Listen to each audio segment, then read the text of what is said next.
Muita paz de Cristo, irmãos. Sejam todos bem-vindos à Casa de Deus. Sejam bem-vindos os amigos também que estão a assistir pelo nosso canal de YouTube nesta vez. E somos gratos com Deus, irmãos, porque Ele nos permite estar aqui presentes no nosso santuário para o que é o nosso último serviço de palavra e poder do ano 2024, irmãos. O que aconteceu não é que o ano acabou, é apenas que o semestre acabou e a igreja, irmãos, irá ocupar-se em outras atividades e essa é a razão pela qual, irmãos, temos decidido interromper estas atividades das quartas, mas agradecidos com Deus, irmãos, porque Ele nos tem concedido durante todo este primeiro semestre, que já acabou, repito, estarmos juntos, quer virtualmente, quer presencialmente, irmãos. Quantos têm desfrutado deste ciclo de serviços de palavra e poder das quartas? Acho que todos temos desfrutado, temos recebido de Deus imensas coisas e hoje não tem por que ser diferente, irmãos. Temos vindo aqui porque acreditamos que Deus tem algo para nós, uma bênção para entregar-nos. Quantos o acreditam? Quantos podem dizer amém neste momento? Glória ao Senhor. Irmãos, queremos ir para a palavra do Senhor e falar brevemente sobre 6 características de uma igreja que avança. E quando falamos disto, irmãos, é evidente que o que está detrás, o que desejamos é sermos uma igreja que avança. Aleluia. Sermos uma igreja que possa cumprir com a grande comissão, que possa desenvolver aquilo que Deus lhe entregou, lhe encomendou, que chamamos também discipulado, que chamamos também evangelismo. A missão da igreja, irmãos, a expansão do reino dos céus é o que estamos a querer envolver aqui com a palavra avança. Diga comigo, avança. Há algumas igrejas da Assembleia Apostólica, de facto, que chamam o ciclo de evangelização, o ciclo ganha, como nós chamamos aqui, ciclo avança. E eu gosto também dessa palavra, irmãos, porque expressa uma intenção, um intuito, indica que há uma direção e não é para trás, irmãos, é para a frente. Amém, irmãos? Diga alguém para a frente. E como dizem na Colômbia, irmãos, recuar nem para tomar impulso. Amém. E diz a palavra do Senhor, vamos citar melhor a Bíblia, né? Não somos dos que recuam, mas do que agradam a Deus para a salvação. Pois se recuássemos, continua a dizer o apóstolo, não agradaríamos a Deus. E todos estamos cá para agradar a Deus, certo que sim, irmãos? Que Deus nos ajude. Vamos ir à leitura da palavra, irmãos. Não é necessário procurá-la desta vez, porque é muito conhecida, poderíamos dizê-la de olhos fechados, né? Vamos juntos, irmãos, e todos os dias, no templo e nas casas, não cessavam de ensinar e de anunciar a Jesus Cristo. Até as crianças mesmo disseram a Escritura hoje. Glória ao Senhor. Muito bem, irmãos. Atos 5:42. Podem sentar dizendo, fala-nos, Senhor, nesta noite. Fala-nos, Senhor. Glória a Deus. Glória ao Senhor. 6 características de uma igreja que avança, baseados em Atos 5:42. Como vocês sabem, irmãos, há coisas na vida que nós não gostamos, há situações que nós não esperamos, há dias que são difíceis e que põem à prova, põem em questão, em exame, o nosso ser, a nossa paciência, a nossa estabilidade. Quantos sabem de que estou a falar quando digo dias difíceis? Acho que todos cá, verdade, irmãos? É o que a Bíblia e a doutrina também chama de provações ou provas, sim? Todos nós, irmãos, experimentamos provações, experimentamos lutas também, de todo tipo, irmãos. Também enfrentamos obstáculos e a soma de todas estas coisas aparentemente negativas, né? Podemos dizer assim, volto a dizer, não gostamos delas. No entanto, irmãos, podem significar uma oportunidade. Embora produzam desânimo, embora às vezes também façam como falávamos há um bocado que recuemos, que estejamos não muito bem dispostos a servir a Deus, a trabalhar para a sua obra, a evangelizar, a discipular. Enfim, perdemos o entusiasmo por causa destas situações, irmãos.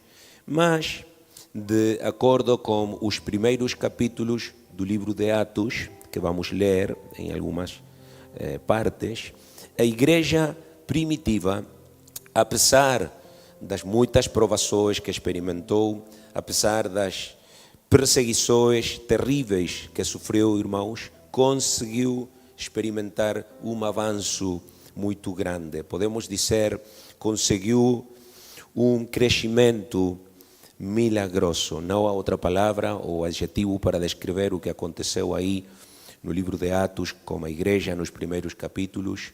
Um avivamento incrível, irmãos. Quantos dizem amém a isso?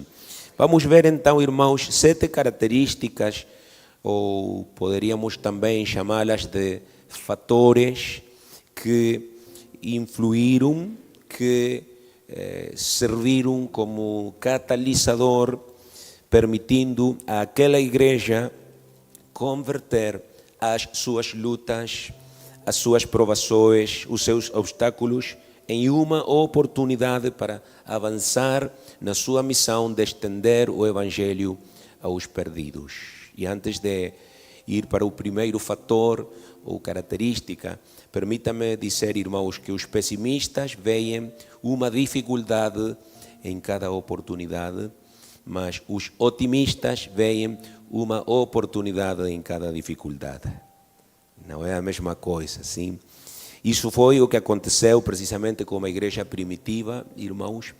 Eles viram a perseguição como uma vantagem para evangelizar os gregos, que foram, de facto, a maioria na igreja primitiva, os irmãos de origem grega. Esta iglesia, la iglesia del libro de los Hechos de los Apóstoles, vio la persecución no como una dificultad, como un obstáculo, sino como una ventaja para cumplir con su tarea de evangelizar a los griegos. Irmãos, a palavra do Senhor diz, e agora sim, convido-vos para buscar nas vossas Bíblias, no capítulo 8 de Atos, no seu primeiro versículo, Atos 8:1, naquele dia levantou-se grande perseguição contra a igreja em Jerusalém.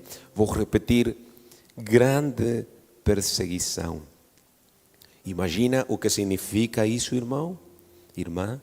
Não que o AIMA, o CEF, que finanças, apertou um bocado as leis. Quando diz grande perseguição, irmãos, estamos a falar de espadas, de facas, sim? Estamos a falar de mortos. É uma perseguição, sim, real. A igreja experimentou isto e todos, diz, exceto os apóstolos, foram dispersos pelas regiões da Judeia e Samaria, diz Atos 8:1. Mas, e como já dissemos em Atos 5:42, e vão dizê-lo junto comigo de novo, e todos os dias, no templo e nas casas, eles não cessavam de ensinar e de anunciar a Jesus Cristo. Aleluia. Nesse capítulo 8 que já lemos, no 4º versículo, irmãos, acrescenta a palavra, entre mentes, os que foram dispersos iam por toda parte pregando a palavra. Aleluia. Que formoso espírito, irmãos, tinha a igreja primitiva. Eles não ficaram estagnados, não se detiveram em queixas, em reclamações a Deus, não colocaram desculpas por causa da perseguição que estavam a sofrer. Pelo contrário, irmãos, e como está escrito aí, aproveitaram a oportunidade da perseguição, de ter sido espalhados, de ter sido dispersos por todas partes, para pregar a palavra de Deus. Quantos louvam o nome de Jesus pela coragem dos nossos irmãos primitivos? Lembro-vos que estamos a falar de características de uma igreja que avança. Esta então, irmãos, foi, podemos dizer assim, a primeira característica que salientamos, que ressalta aqui, irmãos. Há um segundo fator catalisador do crescimento, do avanço da igreja primitiva, e foi que a igreja primitiva, a igreja de Jerusalém e depois da Samaria e da Antioquia também, irmãos, formou líderes. E não líderes, dizem os irmãos mexicanos, wishy-washy. Não, irmãos, líderes grandes, homens de excelência, homens com identidade. Glória ao Senhor. Se estão aí comigo, irmãos, na Bíblia, leiam Atos 11, 22, onde diz que a notícia a respeito deles chegou aos ouvidos da igreja que estava em Jerusalém e enviaram Barnabé até Antioquia.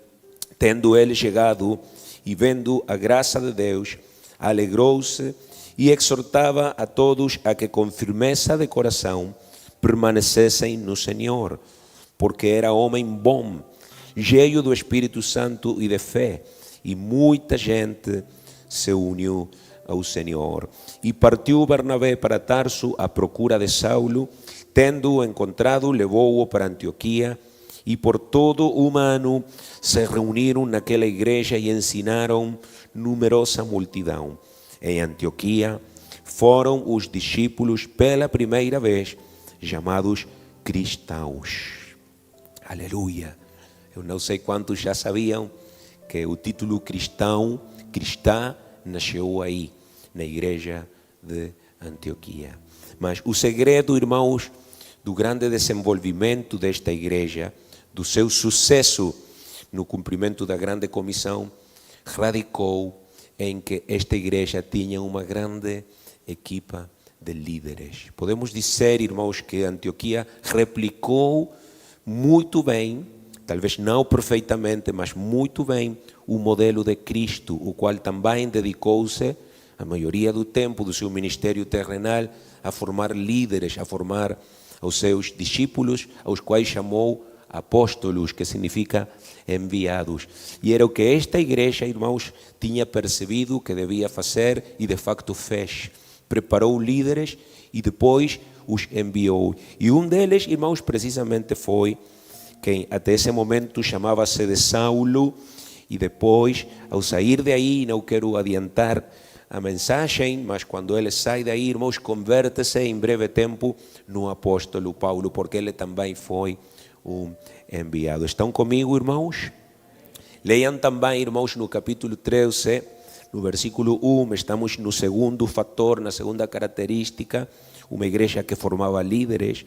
Diz Atos 13:1, havia na igreja de Antioquia profetas e mestres, Barnabé, Simeão, por sobrenome Níger, Lúcio de Cirene, Manaém, Colasso de Herodes, o tetrarca, e Saulo. Podem ver aí, irmãos, pelo menos que 6 líderes proeminentes, excelentes, com identidade, com um ministério definido, estavam a fazer parte da igreja de Antioquia. Há algum escritor por aí, irmãos, cujo nome não me lembro agora, que escreveu e disse que a força de uma igreja não é definida, não é medida pelo seu tamanho em termos de número de membros, mas pelo tamanho do seu núcleo.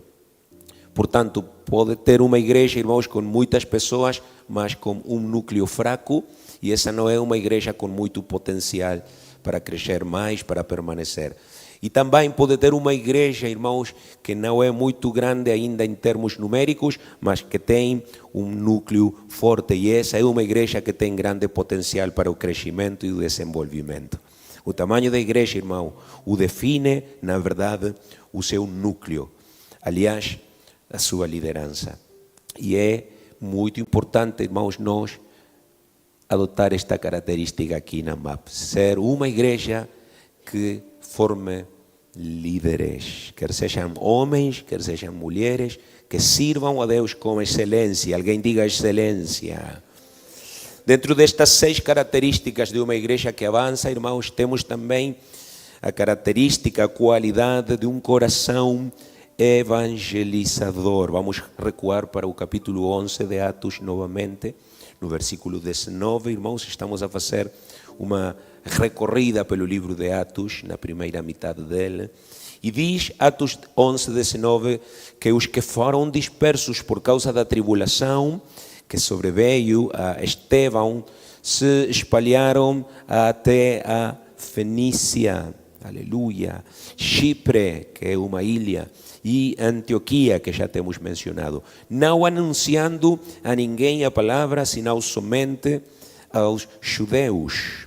Alguns deles, porém, que eram de Chipre e de Cirene, e que foram até Antioquia, falavam também aos gregos, anunciando-lhes o evangelho do Senhor Jesus. E olhem para o resultado. A mão do Senhor estava com eles e muitos, crendo, se converteram ao Senhor. Glória a Deus. Fora das minhas notas, irmãos, faço-vos uma pergunta. Quantos querem que a mão do Senhor esteja sobre si? Claro que todos queremos. Quantos querem que a mão do Senhor esteja sobre esta igreja? Pronto, irmãos, o que precisamos? O que é que mexe a mão do Senhor? O que é que de facto mexe o seu coração, irmãos? O evangelismo. Quando uma igreja evangeliza, quer dizer que interpreta a vontade de Deus, que entende, que compreende qual o propósito dela, qual o motivo da sua existência como igreja. Essa igreja, irmãos, tem o favor de Deus. Essa igreja conquista o coração de Deus, de maneira tal, irmãos, que Deus irá abençoá-la. Glória ao Senhor. Quantos querem uma vida abençoada?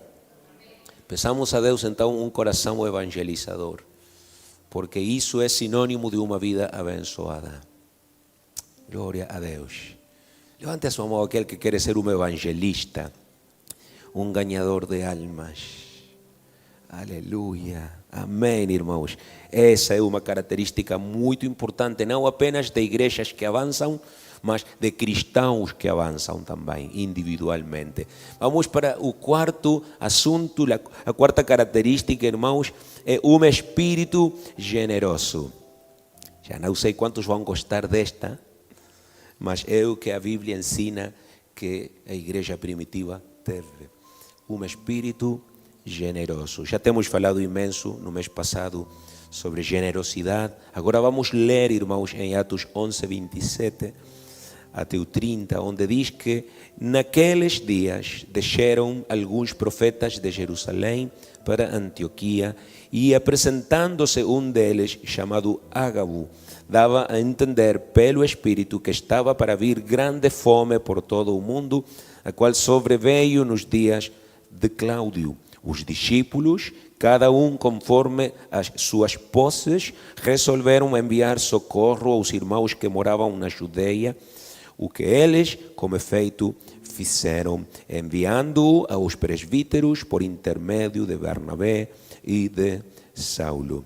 O que enviaram, irmãos? Socorro. E sabemos que aquele socorro foi monetário, sim? Não foi de qualquer outro tipo. Mas muito importante, irmãos, é ver que quando aconteceu esta fome, em muitas partes, sim, não sabemos se por assuntos climáticos ou por especulação do mercado, a Bíblia não diz, mas o que sabemos é que havia irmãos em necessidade. E o que aconteceu com aqueles que eram mais abençoados, irmãos, resolveram ajudá-los, resolveram enviar ajuda para aqueles irmãos. Quantos pedem a Deus nesta noite um coração generoso também? Um espírito generoso. Isto é muito importante, irmãos, para o crescimento da igreja. Em quinto lugar, de 6, temos, irmãos, que a igreja primitiva enfatizava a oração. Digam todos comigo, oração. Nós também, irmãos, queremos enfatizar a oração. Temos já anunciado orações matinais em alguns lares. E daqui ao fim do ano, irmãos, iremos visitar todos os lares da igreja orando, irmãos. Por quê? Porque a igreja necessita orar. Eu necessito orar. Tu também, muito, irmãos, necessitamos orar. Da mão da oração é que vem o avivamento. Todo grande avivamento, todo grande avanço, todo grande progresso da obra do Senhor começou aqui, começou com a oração. Leiam comigo Atos 13:1 novamente. Diz que havia na igreja de Antioquia profetas e mestres, Barnabé, Simeão, por sobrenome Níger, Lúcio de Cirene, Manaém, Colasso de Herodes, o tetrarca e Saulo. E servindo eles ao Senhor e jejuando. Quando diz servindo, irmãos, significa que estavam congregados, que estavam a adorar a Deus. Isso significa.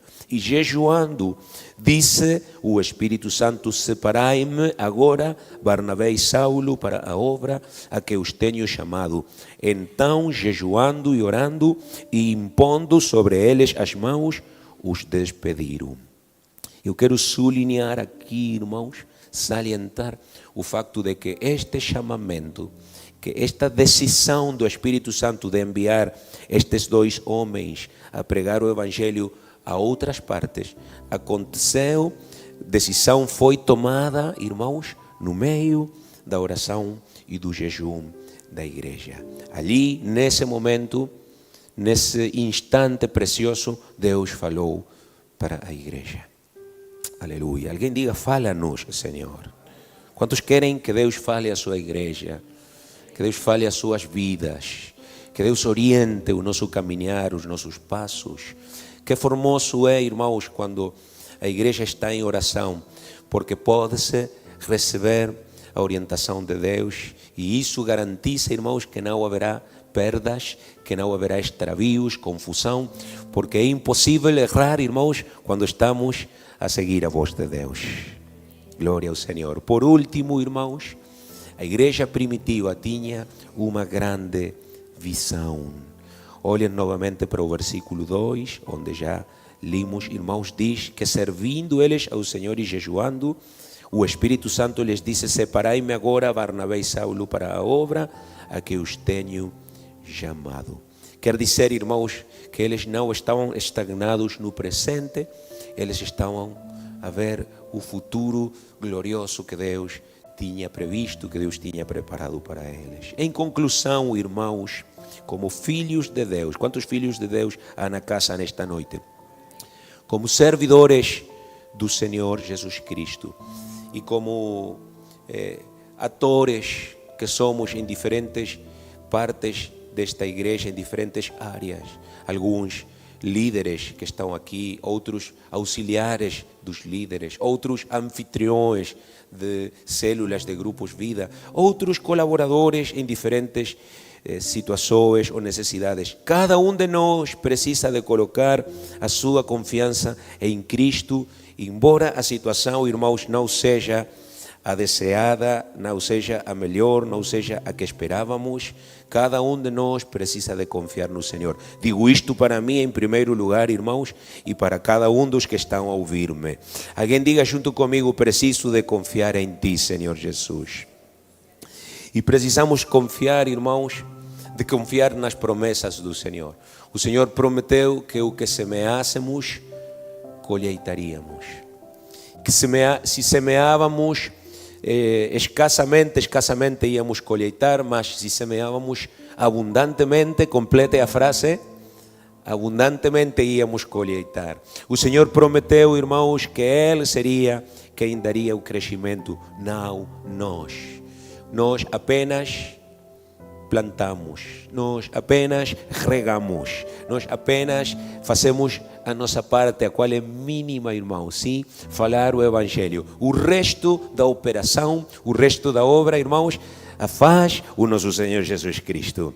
Ele é que muda as vidas, Ele é que transforma as mentes e os corações. Em definitiva, Ele é quem dá o crescimento. Eu semeei, Apolos regou, mas o crescimento o tem dado o Senhor. Mesmo em circunstâncias adversas, irmãos, como as que estamos a começar a viver aqui na Europa, sim, e no resto do mundo também, irmãos. Circunstâncias econômicas nada favoráveis, notícias de diferentes conflitos, de problemas X, irmãos, que não vamos falar, Mesmo isso, irmãos, todos nós, também eu, diga alguém, também eu, podemos contribuir de uma forma significativa à expansão do reino de Deus, ao avanço da missão que Cristo nos encomendou. Quem é que está disposto? Quem é que quer fazer parte, irmãos, de uma igreja que avança? Fica em pé no nome de Jesus e recordemos o que disse, o que escreveu o apóstolo Paulo em Filipenses 4:13. Haverá por acaso alguém que sabe de decor esse versículo? Todo o posso em Cristo que me fortalece, diz a versão de Almeida Revista e Corrigida. Posso todas as coisas em Cristo que me fortalece. Levantamos nossas mãos um instante ao céu e oramos por estas 6 características que hoje temos partilhado na mensagem. Senhor Jesus Cristo, muito obrigado, ó Deus, por tudo o que Tu estás a fazer, Senhor, pela mensagem, pela palavra, Senhor, que nos deste. Obrigado, Senhor Jesus Cristo, porque Tu ainda nos lembras, Senhor, do que necessitamos fazer, apesar de que séculos, Senhor, passaram desde aqueles dias em que a Tua igreja nasceu e foi formada, Senhor, e cresceu e avançou. Até hoje, Senhor, podemos ver a Tua fidelidade, podemos ver a Tua força, o Teu poder, Senhor, sendo manifestados na vida da Tua igreja. Nesta noite, Senhor, temos simplesmente palavras de gratidão, palavras de reconhecimento para Ti. Damos toda a glória e a honra, porque aquele esforço dos irmãos do século I, Senhor, não foi em vão. Pelo contrário, Senhor, a mensagem alcançou nações, chegou, Senhor, aos confins da terra, e até hoje, Senhor, esta gloriosa mensagem de salvação continua a ser pregada, Senhor, continua a ser partilhada. Muito obrigado porque Tu, Senhor, nos deste o privilégio de ouvi-la e de recebê-la, Senhor, e hoje também sermos parte, Senhor, do ministério da evangelização, da grande comissão, Senhor, que foi dada à Tua igreja. Nesta noite, Senhor, oramos e pedimos que abençoes a cada um, Senhor, dos que cá estamos, aos que estão também a assistir pelo YouTube, Senhor, pela net. Oramos que abençoes ao Teu povo, a Igreja Missão Apostólica de Portugal, Senhor, e concedas que a nossa igreja também, como aquela, Senhor, saiba aproveitar as dificuldades que experimenta, possa ver, Senhor, nas provações, nas lutas, ó Deus, não um estorvo, mas uma oportunidade para avançar e conquistar, pois sabemos, Senhor, que assim é como isto funciona. Ajuda-nos, Senhor. Oramos também, Senhor, da maneira em que Tu nos ensinaste, para que Tu levantes colaboradores, para que Tu envies trabalhadores a Tua seara, a Tu viña, Senhor, para que trabajen para Tu reino. Envía obreros, Senhor. Ajuda-nos a formar homens e mulheres capacitados e dispostos para o trabalho na Tua bendita obra, Senhor. Oramos para que seja dado a esta igreja um coração evangelizador. Diga-o comigo, irmão, coração evangelizador. Coração que ame ao perdido, que ame as almas, que desfrute de evangelizar e de alcançar aos pecadores com a mensagem do perdão e da salvação de Deus. Oramos por um espírito generoso. Todo mundo diga comigo, espírito generoso. Aleluia, por sermos uma igreja que possa partilhar, que possa dar, Senhor, com alegria, que seja sensível, Senhor, às muitíssimas necessidades que há ao nosso redor. Oramos também, Jesus, por uma igreja de oração. Senhor, dá-nos espírito de oração, espírito de devoção, de adoração. de procura de Ti, Senhor, de jejum, de humildade, de simplicidade. Que sejamos uma igreja, Senhor, que possa permanecer na Tua presença, Senhor, longo tempo, buscando o Teu rosto, ministrando a Ti, Senhor, servindo a Ti. No nome de Jesus Cristo, diga espírito de oração. Aleluia, peça espírito de oração, irmão, irmã, sobre a sua vida, sobre a vida da sua família e sobre esta congregação. E por último, Senhor Jesus Cristo, pedimos-te que Tu nos concedas ser uma igreja com uma grande visão, Senhor. Abre os nossos olhos para que possamos ver, Senhor Jesus Cristo, o que está à frente, o que Tu, Senhor, já tens preparado para nós. Grandes coisas, Senhor, que Tu tens feito e grandes coisas que Tu irás fazer para a glória do Teu nome. Deus vos abençoe. Amém, amém. Irmãos, continuamos a orar, irmãos. Não deixe passar essa oportunidade. Não deixe passar este momento. Pode ser um momento único nas nossas vidas. Senhor Jesus Cristo, aleluia, enche-nos do Teu Espírito Santo, enche-nos desse espírito de oração, Senhor Jesus Cristo, para ser a igreja que devemos ser, Senhor Jesus Cristo, para ser o povo de Deus, representar, Senhor Jesus Cristo, a Tua igreja, representar, Senhor, a Tua causa, Senhor, o Teu reino, ser realmente os Teus pés, Senhor Jesus Cristo, e alcançar o que foi perdido, fazer a Tua vontade, Senhor, porque sabemos, Senhor, que a Tua vontade é ganharmos almas, a Tua vontade é que ninguém se perca, e a única coisa que está no caminho, Senhor, somos nós próprios.